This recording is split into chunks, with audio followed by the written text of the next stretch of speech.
जैसा कि आप देख रहे हैं छठ में जेपी नड्डा बिहार आ रहे हैं, तो जेपी नड्डा साहब 10 साल से आप सरकार में हैं, सिर्फ ये ड्रामा करने क्यों आते हैं? छठ इतना बिहार का ही नहीं देश का इतना पावन पर्व है और इतना धार्मिक आस्था जुड़ी हुई है, आपको जरा सा भी कदर नहीं आ रहा है? सूरत स्टेशन, गुजरात के स्टेशनों में आनंद विहार स्टेशन, दिल्ली का जो स्टेशन सब है, और बॉम्बे में जो छठ के लोग जो छठ मनाने बिहार और झारखंड और यूपी और बंगाल आना चाहते, कितनी तकलीफ उन्होंने देखी है।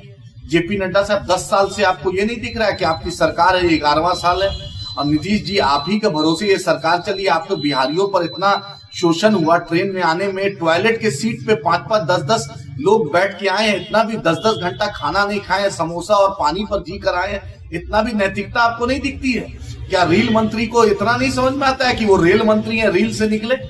छठ इतना बड़ा बिहार का पर्व है, पूरे देश में इसकी मान्यता है, पूरी दुनिया में इसको मनाया जाता है और बिहार इसका केंद्र रहा है, और आपको इतना समझ में नहीं आता है। सिर्फ चुनाव आ रहा है तो ड्रामा शुरू हो गया है।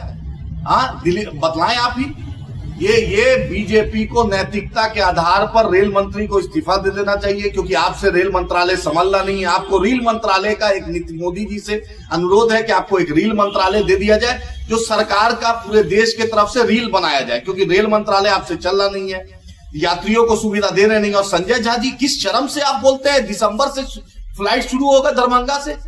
जदयू की सरकार फ्लाइट कंपनी डिक्टेट आपको करेगी कि आप फ्लाइट कंपनी को बोलिएगा कि छठ में 25,000, 30,000, 40,000 का टिकट बिहार आने को लग रहा है और दुबई जाना सस्ता और बिहार आना महंगा हो गया है। यही नरेंद्र मोदी का तोहफा है कि चप्पल जो पहना हुआ आदमी है वो प्लेन पे सफाई करेगा। नरेंद्र मोदी जी, आप तो अदानी के और हजारों करोड़ के चार्टर्ड प्लेन पे चलते हैं, लेकिन बिहार के लोग को इतनी तकलीफ होती है, जरा सा आपको समझ में नहीं आती। अगर जरा सा भी नीतीश जी को नैतिकता है तो बिहार को स्पेशल स्टेटस दिलाएं। और ये जो छठ पे जो हुआ है, बिहार के लोगों आपसे अनुरोध है, भाजपा को और जदयू को इसकी औकात